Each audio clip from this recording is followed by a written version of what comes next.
In Canadian federal politics, the Canucks are represented by two separate yet unequal groups: the globalists who sold out and the opposition trying to salvage a country.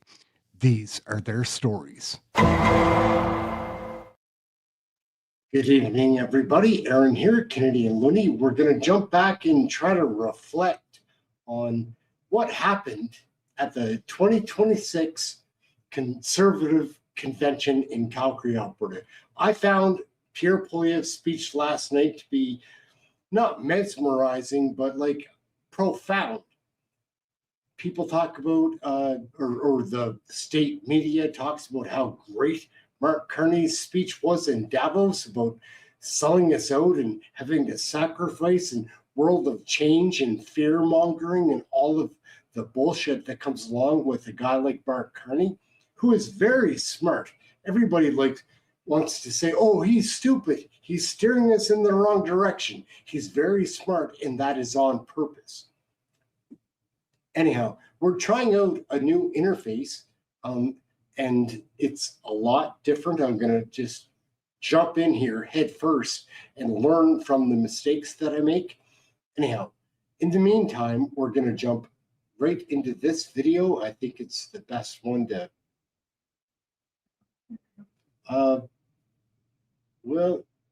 so we're going to kick off with Danielle Smith being interviewed today after her great speech this afternoon, which was amazing.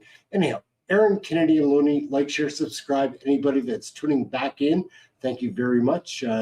Bear with me. This is new software. I'm not used to it.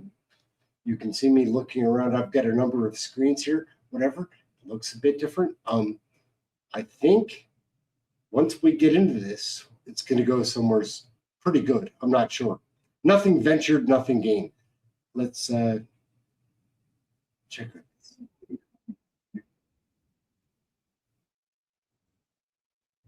No. I was watching the speech that you gave before the plenary today, and clearly you are showing your support for Pierre Poilievre. But how difficult is that when you get along so well with the Prime Minister, it seems, on a number of fronts? Well, I can tell you, it seems to me that there's a 10-year legacy that has to be undone. And the question is, how fast is it going to be undone? And the Prime Minister is moving at one rate, and I think Pierre Poilievre would have moved at a faster rate. But what we do in our business is that we have to get along with everybody. And so I can still attack the terrible policies. I don't think it's any surprise to anybody that I did not like 9 bad laws. 7 of them have been addressed. I didn't like the attack on our economic foundation, and I didn't like the attack on our way of life. There's still a lot of things that need to be fixed, and I outlined a number of them in the speech that I gave.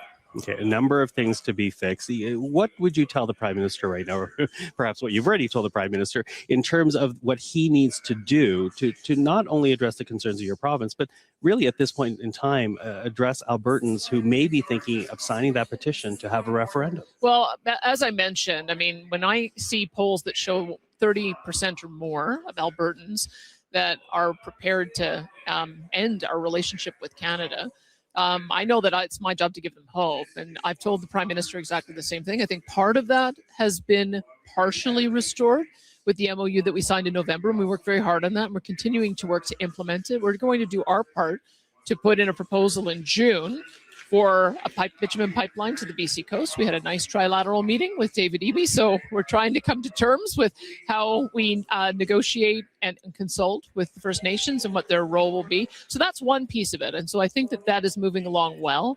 But quite frankly, the person who heads the movement is a gun shop owner. And when you look at the gun grab, which is unfair, it doesn't make any sense. The category of weapons they've created is a fantasy one. We don't have military assault weapons in Canada. We have had those banned for many years, but something that looks ugly has now been determined to be illegal, and you're about to make several 100,000 Albertans into criminals. And so that is very motivating for people when I tell them it's nothing I can do about that. That's federal jurisdiction. And that's, I think, one of the things he's got to address. It may be popular in Quebec, and I understand their unique circumstance about the tragedy that they had with École Polytechnique. But I would say that in Alberta, we understand that a firearm purchased legally is a tool. It's a tool for it's a tool for ranchers and farmers. It's a tool for hunters and for sport shooters and collectors. It's one of their it's very important for them. They've invested tens of thousands of dollars, and for a federal government to come along and just say, "Give us your guns. We'll pay you a portion of the cost, and if you don't, we'll make you a criminal." I'm sorry, that's just not a persuasive argument. So if you want to understand why the MOU has not been sufficient, it's issues like that. Does the Prime Minister hear you when you say that? I don't know. I guess we'll see. We've got the end of the amnesty period for the buyback in March. And I think at that point, whatever he collects, I hope he says, it's been successful enough and we're not going to go any further. Or maybe he'll just say we'll go further in Quebec. But we've heard the pleas of the rest of the country not to go down this path. We want him to go down the path that Bill 14 has, which is criminal justice reform that all of us have been asking for a very long time. Keep the bad guys behind bars. Don't have the revolving door of criminals coming out and hurting people. If you want to talk about guns, go to the borders and stop illegal guns from coming in and getting into the hands of organized crime and criminals. And that, to me, is the way you build consensus. Let's focus on things that are going to make a real difference to public safety. Okay. Well, you mentioned Premier Eby, so I'm going to go back to the MOU right now because obviously you had a meeting with the BC Premier along with the Prime Minister about trying to move this MOU forward because the Prime Minister, for his part, at least he said so in French last week, that there will be a pipeline. Probably his clearest words that he said on that topic. But how close are you to getting David Eby on side? Well, I think for the Premier, we always focus on the things we agree on, and there's so many, because he's supportive of the expansion of the Trans Mountain Pipeline, supportive of interties so that we can leverage our solar and wind resources with his hydro resources and perhaps bring nuclear on stream, supportive of the development of Port of Prince Rupert and perhaps ammonia being an option to go out that port, and LNG export, which so there's lots of ground to start from. But I respect the fact that we have to do the consultation with the nations. And one of the first consultations I did with the Haisla around the Kitimat port, and it's clear to me that was perhaps an inappropriate port to put tankers through. You have a lot of navigation that you have to do through that channel. So what we're looking for is a deep water port right on the shore, so that we could avoid some of that environmental concern, but also to have a robust marine response and make sure that people understand how safe the new tankers are, but also make sure that we have a robust response in case there is any potential issue. I think that would go a long way to providing some certainty. And of course, the equity stake. We think is vitally important for nations in both British Columbia and Alberta to have an equity stake in this line so that they have a long-term revenue stream in the hundreds of millions of dollars, which will make a dramatic difference to the lives of their people. Mm-hmm. So what's the process here? Explain this to me. Are you trying to find the port first, figure out the route, and then do consultation, or is it the other way around? Correct. We're finding the port. We're doing we're doing engagement at the same time. There's a different legal threshold when you move to consultation. We're doing engagement right now in relationship building along the likely routes. But we're looking at 5 different ports right now, and the feasibility will be released when we submit the application. But that target is in June. Okay, the target is in June. Listen, I also want to get back to the referendum, because at this point we're seeing people signing on. I'm speaking of Rick Bell, and he says, there are those that are signing on because they want an independent Alberta. There are those that are just trying to send a message to Ottawa. That latter part in particular, does that mean necessarily, or at least do you interpret that as expect a referendum on this question? It depends on whether they get the signatures that they need, because the first petition campaign, which really started all of this, let's remember about that. The first petition campaign was put forward as a yes/no question, and so we were that was what was being asked, and then the petitioner said, "Oh, please don't put it to the people." So it created a little bit of confusion about what to do about that. We're putting that to a committee. Meanwhile, this one has started up. If they get the requisite number of signatures, that'll send me the message that Albertans want to have a robust discussion about that. But I do always worry. And we saw it with Brexit, I do always worry when people want to send a message that they overcorrect.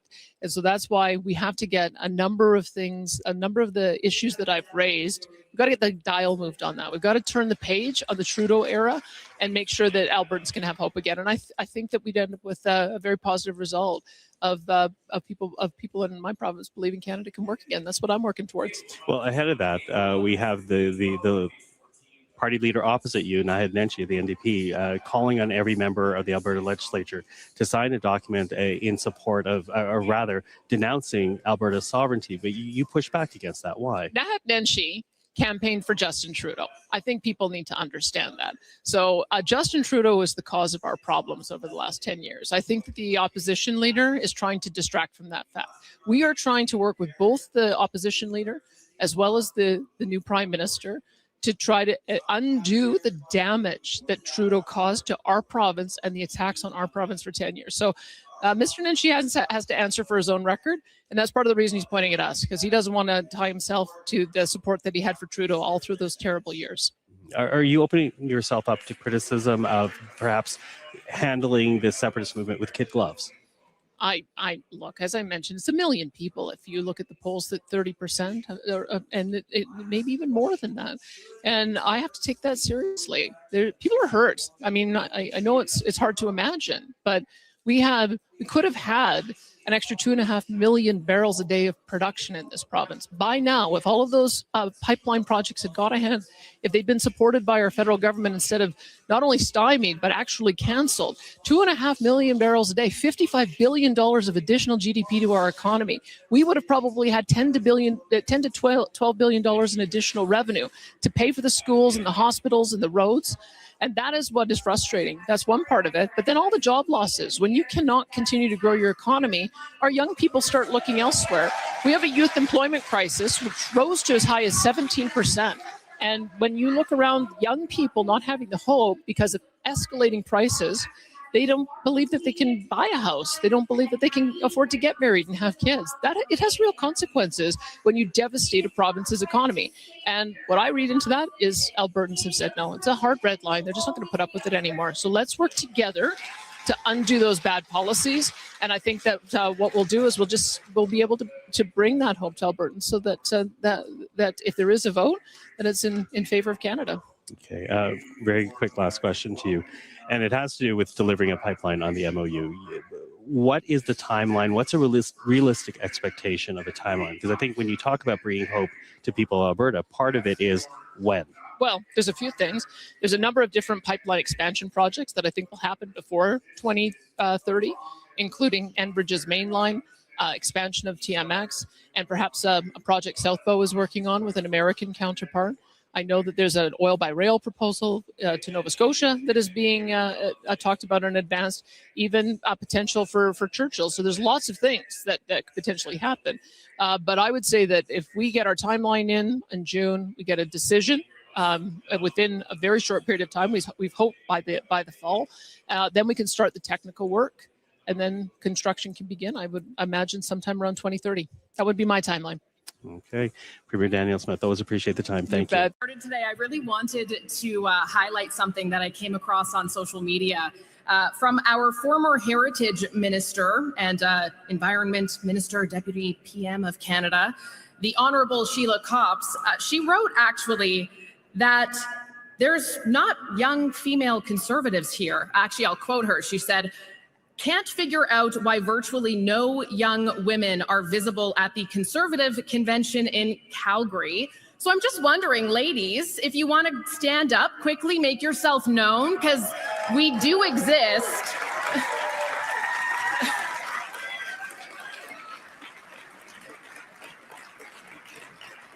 I don't know, Sheila. I'm pretty sure there's a lot of us. Don't worry, I have people in the crowd doing that for me. I'm Jasmine Lane. Thank you so much, of course, for being here. You know, I often have people ask me, what is your story? And why is it that you got involved in politics? And while it certainly is not the happiest of stories, it's one I've spoken of many times, the truth is that it was grief. It was life-altering, personality-changing grief. And in my darkest moments, That was where somehow through the grace of God, grief was turned into purpose. Talking about politics time in my life stopped being abstract. It stopped being risky because it really did become a moral obligation. Because in some way, shape, or form, politics affects each and every one of us. It shapes our futures. It determines our opportunity. It structures our lives. And it really does determine all the things that we have access to as citizens in a nation. And right now, people can feel that something has gone very wrong. And they don't feel that because the media told them. They don't feel that because a politician explained it well, but because real life has become harder. Real life has become more expensive and more constrained. And the stories that we are told about why that do not match real life. For years, people have been told that if you are struggling, it's because you just need to work harder. Or, of course, one of my personal favorites, it's a global phenomenon.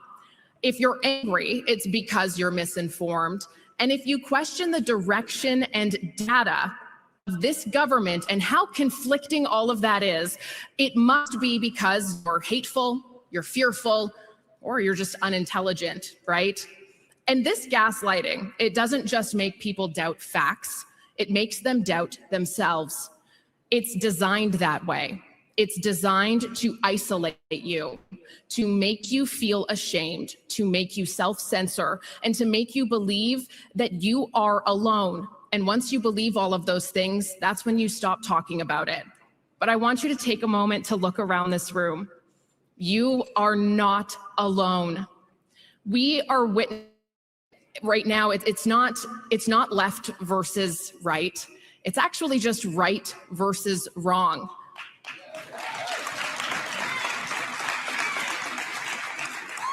And that is something that the Conservative Party of Canada and Pierre Poilievre, under his leadership, they have been signaling. They've been ahead of the curve to this for so long. It's we the people versus a ruling class that no longer lives under the consequences of the policies they impose. It's the technocrats and the credentialed elites versus every other person, each and every one of us expected to quietly absorb the cost. They speak in abstractions, but you live in reality. They talk about transitions, and you deal with the price tag and the consequences of their failure. But there is something that has become so incredibly clear. They are afraid, and they're not afraid of anger, certainly. They're not afraid of protests. In fact, those may actually work in their favor from time to time.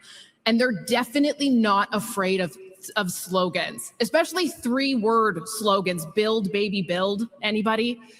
They're really afraid of truth spoken plainly. You know, in Mark Carney's book, Values, which I highly recommend everybody read, and if you don't want to support him, you don't want him to get those royalties, fair enough, go and support your local library by taking it out then, because he has several chapters that actually reference how elites of the world are losing public trust and how that they must work to restore it. And why is that? Well, because once people see clearly, fear stops working.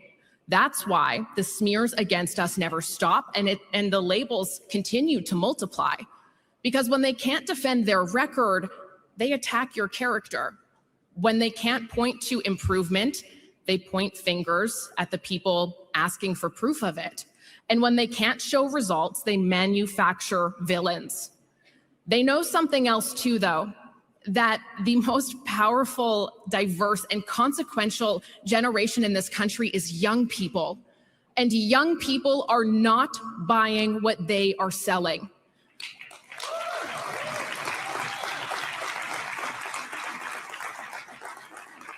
And that's not because they're progressive or conservative. Actually, in some cases, they're not even political, but they are living in the reality of bad policy.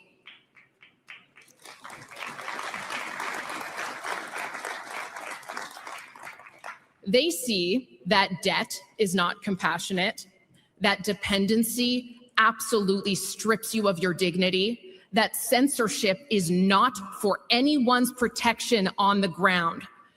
And they understand that real success comes from opportunities and progress, not headlines, and certainly not how many people a government program claims to cover.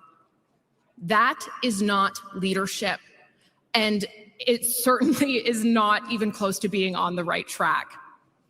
And the audacity for this Liberal government to tell us that we need to sacrifice more. It'll be worth it though by 2030, they say. It's so funny how that just keeps getting pushed back, because I remember them saying that back in 2015. It's almost as though they don't realize that our young people have made the biggest sacrifices in decades in our country's history.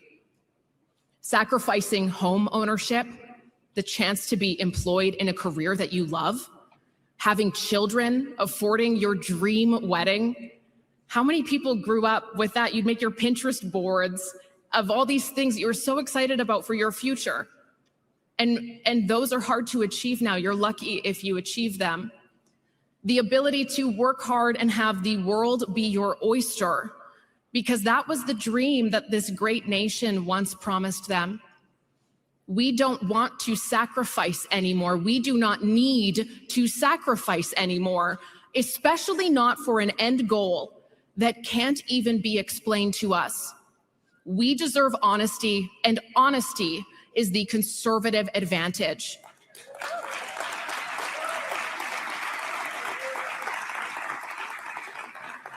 Good to see it. So when Pierre Poilievre says things like, you don't have to live like this, hope is on the way, it hits people a little bit differently, as the truth often does. It resonates. It doesn't need to be explained with big words for you to understand, only to find yourself still not understanding and feeling really confused and kind of disjointed because the rhetoric does not match the reality.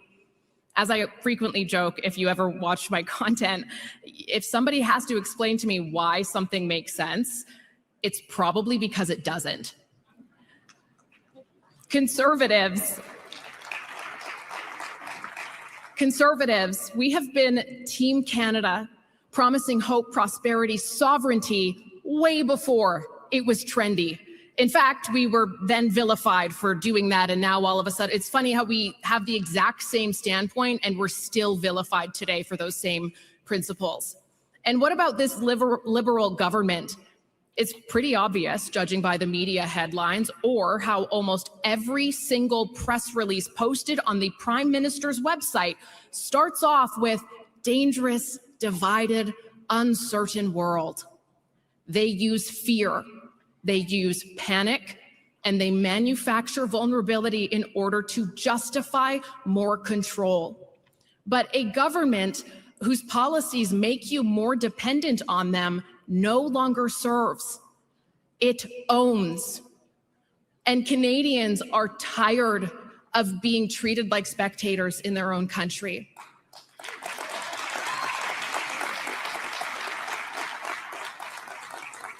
We are tired of being ignored and called names while we are actually just crying out for help. Contrary to what many media headlines would want you to believe, conservatism at its core has nothing to do with anger or whining or being negative. It's actually just about some simple things like responsibility, accountability, and conserving liberty. It means trusting people with the truth, even when sometimes they don't want to hear it or it's uncomfortable, because dignity begins with honesty. And you cannot heal as an individual, a community, let alone as a nation, when you avoid reality and keep trying to mitigate the symptom to buy you some more time while continuously avoiding the cause. What happens in those situations, as we are experiencing right now, is that the cause continues to get worse and worse and worse, and there's only so many Band-Aids that you can put on that thing. The Conservative advantage is not endless promises, it's realism. because we don't ask people to pretend that failure is progress. We say, you do not have to accept decline as some unavoidable force of nature, because it's not. And anybody who is trying to manipulate you into thinking that it is wrong. And watch how those in power behave when that truth gets close. When it turns out that, shocker, carbon taxes do indeed make life less affordable, that money printing causes inflation, and sure, there's a lot of nuance there, but it does, and that investments and productivity drop when you have too much red tape, too big a bureaucracy. Jasmine Lane is kicking ass. Like, I'm impressed. She does a great channel. Like, she has a strong ability to speak. Like, she's not reading from a teleprompter. She's, again, pretty impressive. And approvals that take up to a decade before shovels are even in the ground.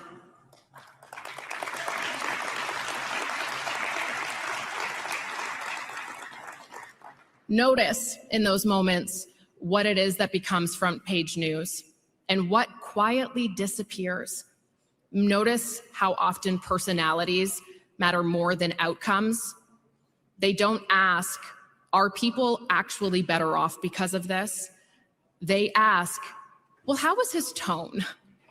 Because once you start measuring success by results, their entire illusion collapses. We've also been sold another lie, that compliance equals virtue, that doing what you're told automatically makes you a good person, and repeating approved lines absolves you from responsibility, that saying something enough times, it must make it true. But are you a good person when you have to lie to your people? Are you a good person when you omit details, when you cherry pick data, or when you insult half of the country who didn't vote for you just to look morally superior? Real goodness does not require silencing and shaming others simply because they support a legal political party in a democratic nation.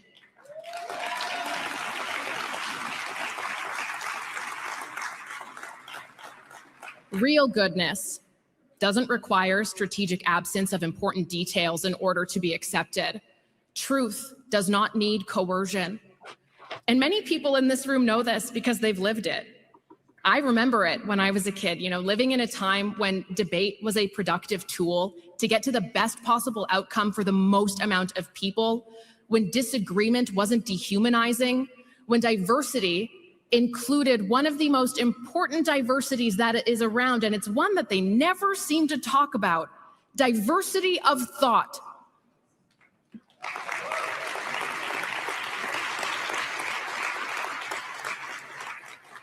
That old liberal party simply does not exist anymore, and it hasn't for a long time.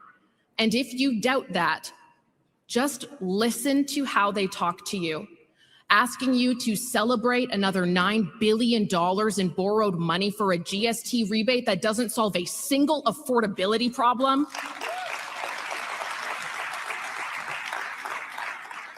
And that is exactly why being honest about these realities is always met with so much viciousness.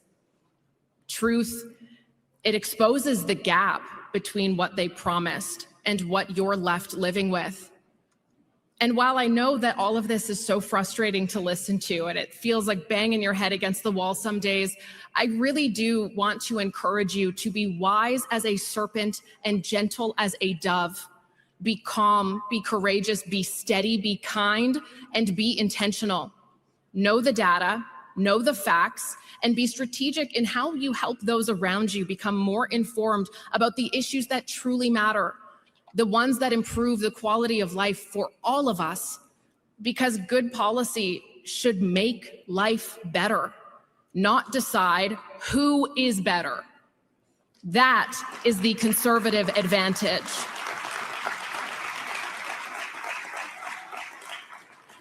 Don't get distracted by the noise. Don't let the smears pull you off course, because they will omit details. If you've been following some of the stories over the last couple of days, I'm sure you've had a few moments like myself. Just want to break your TV, perhaps. They will use your emotions against you. And I really want you to remember this moment. Remember what it felt like to see through the fog. Remember what it felt like to stand shoulder to shoulder with people who refuse to be gaslit and refuse to accept less after paying more. Truth is on your side, and truth has endurance. And to leave you with one final thought, there is a battle happening right now. We see it every single time that we scroll comment sections on social media, every time we listen to certain pundits on the news, and every single time somebody starts calling you names and using ad hominem attacks when they can't back up their opinion with factual data. It's one that deliberately turns people against one another, one that makes good people doubt themselves and quietly whispers, why bother? What's the point? Nothing is ever going to change anyway. It doesn't matter.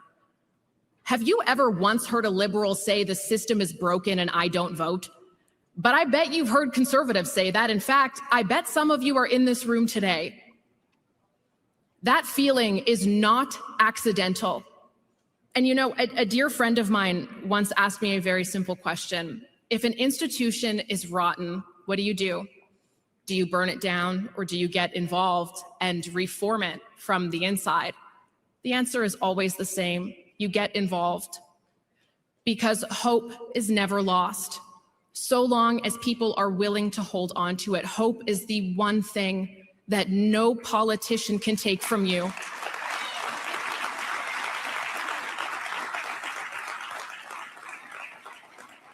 And please remember that the power of the people must never be forgotten or underestimated, because democracy only works when it is about you, not institutions, not elites, not narratives, you.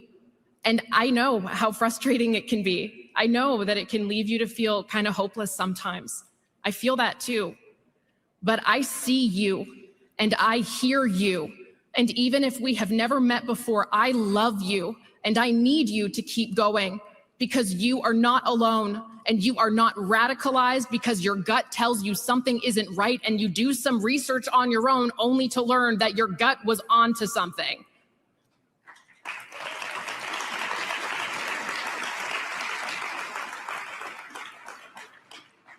Your instincts matter a lot, and the want you to believe that truth is crazy are the people who are terrified of it spreading. I know that we are not hopeless. I know that because of this room, the hands that I've shaken, the pictures I've taken, and all of the beautiful people I've been able to meet over the last few days. Look at the people beside you, and remember the conversations you've had in the hallways, because every single person here carries a story. Some of those are stories of hardship, perseverance, getting yourself out of some of the deepest, darkest holes you did not know possible, or needing a friend to help pull you out. Hope is really everything. And I just really want to leave you with, when the mischaracterizations get loud, when the media says the most ridiculous things to try and scare people away from conservatism, remember this moment, because this room is the opposite of everything they tell you conservatism is.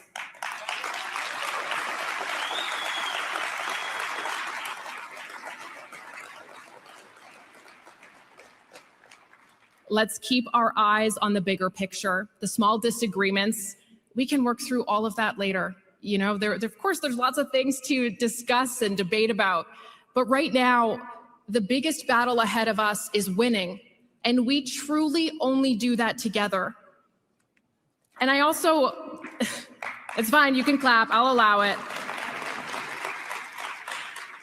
I also just wanted to say thank you as well from the bottom of my heart. I started my political journey really not that long ago, just a few years ago.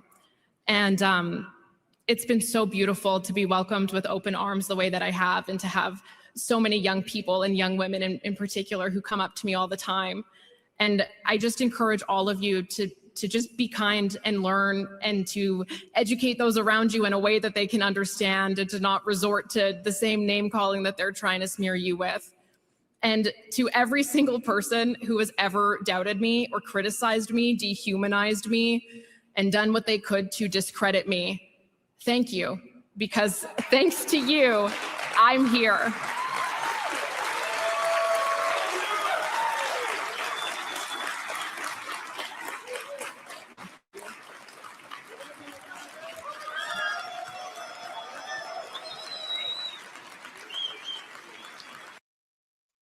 Well, whoops. Here. Whoops. Oh my goodness, Aaron. What a mess we're making right here. So let's, again, I'm using new software. I'm just not used to it. I think it's going to be fluent though. And if anybody wants to call in and do like come right on the show, it'll be live. You can use your cell phone, hold it sideways, and would be good to go from there. So we're going to this. This is what we want. Right here. Come on. Jesus Christ. Always something. No, not that. This. Here we go. Now we've got, sorry, again, new software. I'm testing it out. Oh, there's a whole bunch of people in the room. Thank you, everybody, for tuning in. My name's Aaron. This is Canadian Looney. We've been covering a lot, and we've been online so many hours today. I'm sort of beside myself, but we're trying some new software where we're supposed to be able to communicate a bit easier. Again, I'm going to post a number here, and if you're interested in coming right on the show, we'll give it a whirl. We'll see if we can pull it off. Anyways, this is what I think is going to be the first look at the hacks at legacy media trying to twist around the very inspiring, and again, I was taken back by Pierre Poilievre last night. His speech, again, I care about the people in the grocery store lineups. I don't care about the Liberals. I don't care about the Conservatives. I care about the Canadians, even those that vote the wrong way, because most of those people have been fooled. They don't watch the news. They think it's all fine and dandy, that, again, their instincts just aren't sharp. Anyhow, let's take a peek and see what way the legacy media is going to try to twist it around. I'm guessing they're going to put up a panel of liberal hacks to just pick on the most asinine pieces of anything. I'm guessing this is going to be pathetic. Anyhow, let's check it out.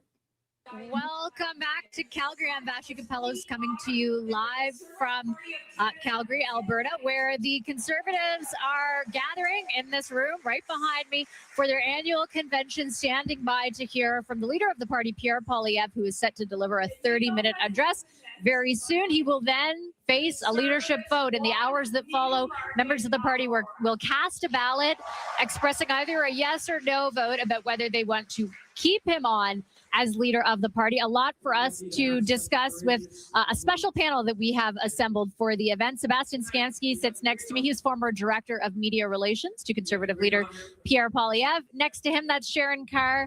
She's a CTV News political analyst and former deputy chief of staff to former finance minister Bill Morneau. And Kim Wright, there next to Sharon, is a longtime NDP strategist and founder and principal of Right Strategies. Hi, everybody. Hello. Good to see you back here. A little bit of a process getting in here.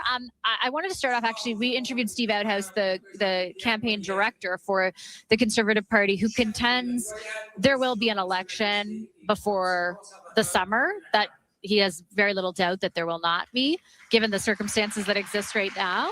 If that is the case, what does that, what sort of does that inform about the stakes tonight for Mr. Poilievre, Sebastian? For sure. Maybe I'll start off to say that Steve Outhouse is great in being prepared for an election. And I'll point out, of course, much to Sharon's disappointment, that the Conservative fundraising numbers were far and away much bigger than the Liberals. So I think Sharon Carr is a horror.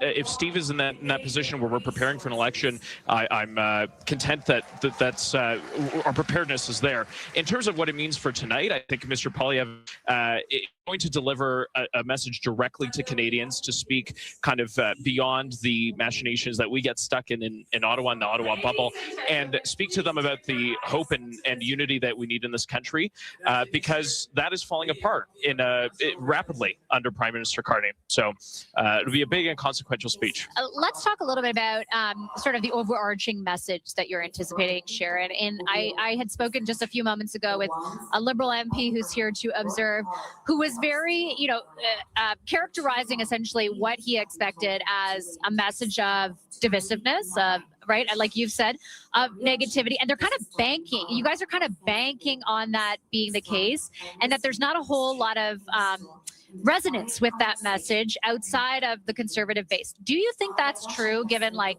how close the election ultimately was? Absolutely. And listen, the idea of hope and unity is great, but there's nothing about Pierre Poilievre that has said hope and unity to people. He's been divisive. He's been angry. He has definitely fundraised a lot, which is great. I think that's commendable.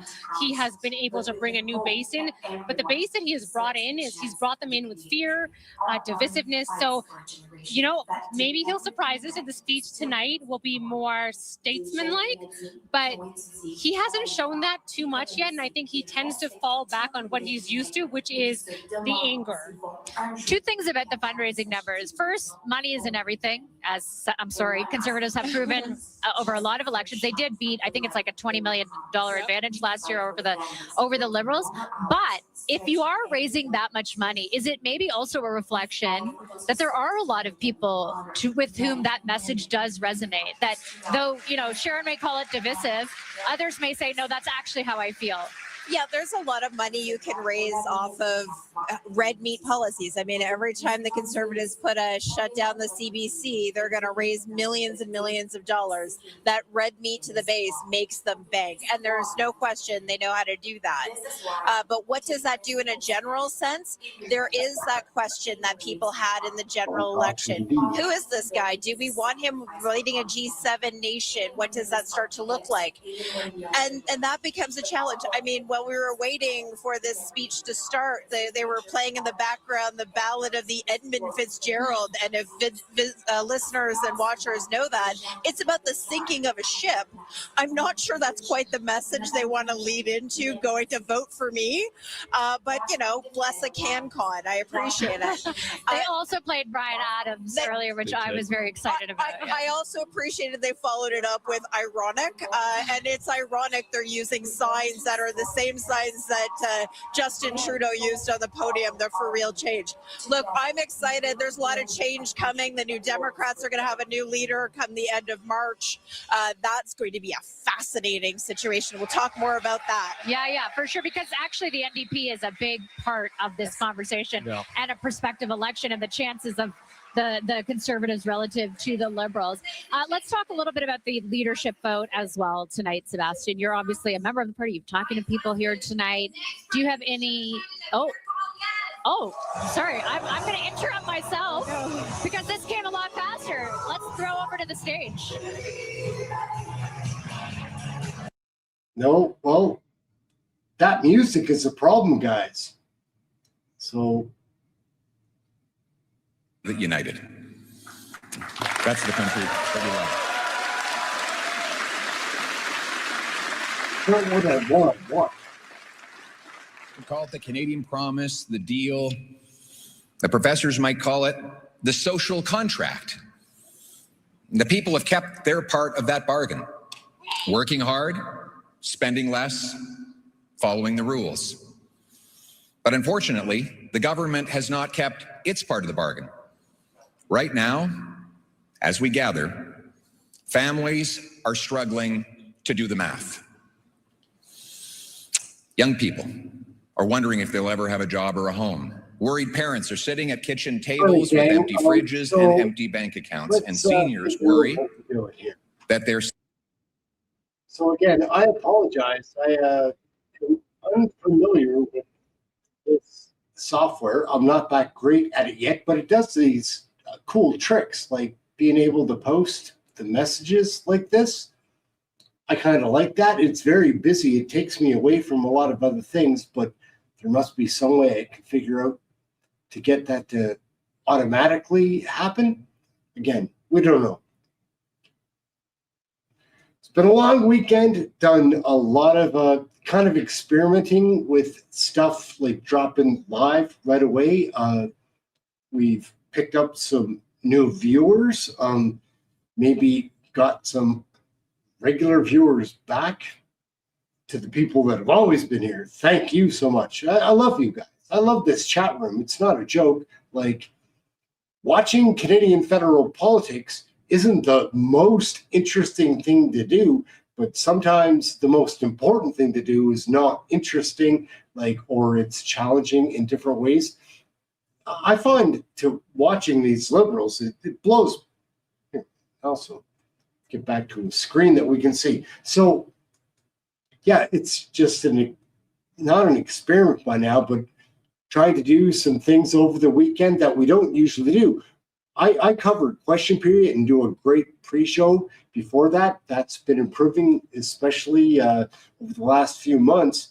But we're probably going to tighten that up and really just try to get this product out there quicker and faster and have more people see it. Because once you see the real politics and you see who these liberals are hiding behind being, like, they're all virtue signaling all the time. They want you to think they're so good, but they're fucking rotten. Like, again, Carney is a smart guy. Trudeau was stupid, but he was led by Carney. And now Carney's here to, I guess, take credit to whoever his bosses are, because he does answer to someone. No one around this country, though. Like, maybe it's very frustrating. It's hard to explain. Anyhow, guys, I'm burning out. I can feel my ability to think clearly and then be able to present this stuff the best way is dwindling. I think we've done 6 hours live today or something, and there was hours in between that when we were watching these stupid old Canadian federal politics. However, I did find the Conservative convention to be enjoyable. It was a good experience for me. Like, there was some craziness, but less frustrating than watching the Liberals lie straight to your face. You know, the people at the Conservative convention, even the ones that maybe would seem off course to you, they're just off course. They're not evil, like, or cowards just bending the knee to the people they think are going to be making decisions about their futures, like all the fools that are in the Liberal government. I'm not talking about Liberal voters. A lot of those people are good people. They just don't know better. That's something that I do realize living where I live. I live in Nova Scotia, which is pretty federally. It's completely red. It's all Liberal, the complete province. Since Chris Toncheraw, the coward, the traitor, crossed the floor to go to the Liberals, now he's sitting in the front bench, for Christ's sake, fat bastard. It's tough. Actually, though, one thing that a lot of people might not realize is that we have a Conservative government here. So they say, well, I'm running out of gas, guys. I've got to run. I'm sorry that I missed some. Again, this was a test of new software, really. Good to see some new people. But we're running out of gas, and this is it. We're going out on this. This is, yeah, it's been about 2 years. Things have never been going better. I've got an amazing team of moderators and a crazy, loyal friendship audience most of the time. Get in with this chat room, gang. It's the coolest chat room that you're going to find online about Canadian federal politics. I'm pretty confident in that. I know there's much bigger players that don't do it this way. Like, for some reason, this chat room is more interactive and with smart thinking, very intelligent, critical thinkers. I enjoy that. It's a reward. Wasn't planning on it being that way. It's that way. We'll take it. Anyhow, gang, we're going out on this. This is, think how we use it. We've tried a lot of things. We're going to try more. We're out, guys. Thank you very much for watching. Aaron, Kennedy, and Looney, smash the like, hit subscribe. Rory, Rhonda, you're the best. Kirk, my man, if you're out there, you're the best too. This is the greatest. We're out. Okay, good day. Welcome to the Great White North, aka Canadian Corner. How's it going, eh? Bob McKenzie, this is my brother Doug. Today our topic is dog scoops. Okay, like at our place we don't need one because like the yard's real big, so the dog just goes out and it doesn't matter. We just don't walk in the yard and don't ever mow the yard real early in spring without doing some cleanup first. Otherwise, that won't be that color. Oh, hello. Do you have a warrant to be here? Oh, yeah. It's time for a change in this country, my friends. A real change.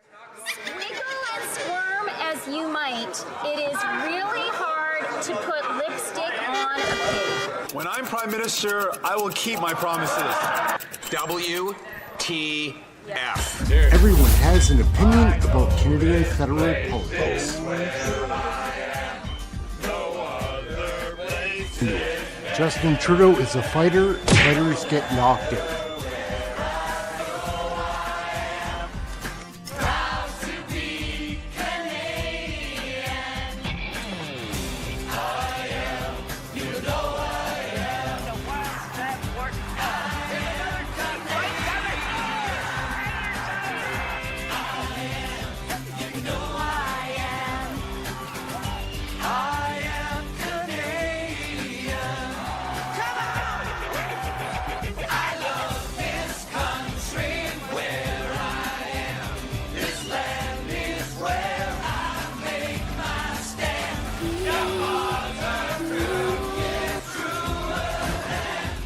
The one we call Canadian. Gentlemen, beam me aboard.